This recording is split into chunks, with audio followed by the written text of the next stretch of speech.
அனைவருக்கும் வணக்கம் ஃப்ரெண்ட்ஸ். இது என்னென்னு பார்த்தீங்கன்னா நம்மளோட ஃபேவரட் முருங்கையில் உள்ள பிஞ்செல்லாம் நான் ஆல்ரெடி உங்களுக்கு ஃப்ளவர்ஸ் வந்ததுலேருந்து பிஞ்சு வந்து காய்க்கிற வரைக்கும் காமிச்சிட்டே தான் இருக்கேன் ரெகுலராக. சின்ன ஒரு கொம்பு வச்சு நம்மளுக்கு முருங்கை மரம் வளர்ந்து அதில் வந்து காய் வந்து நிறைய கொத்தாக காய்க்குது அப்படின்னு சொல்லியிருந்தேன். இதை இன்றைக்கி பார்த்தீங்கன்னா இன்னும் முத்த தான் வேணும், இருந்தாலும் நான் குழம்புக்கு ஒரு 2 அல்லது 3 காய் பறிக்கலாம் அப்படின்னு சொல்லி வந்திருக்கேங்க.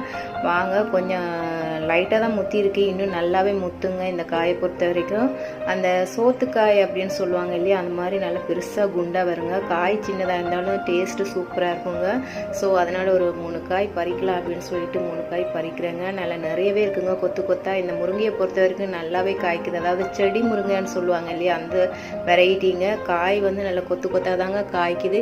எனக்கு பார்த்தீங்கன்னா நான் வச்சதுலேருந்தே நல்லாவே காய்க்குதுங்க. பார்க்கும்போது ரொம்ப பியூட்டிஃபுல்லாக இருக்கும், கொத்தாக ஃப்ளவர்ஸ் வரும், பிஞ்சு பிடிக்கும், காய்க்குங்க. ரொம்ப நல்லா இருக்குங்க.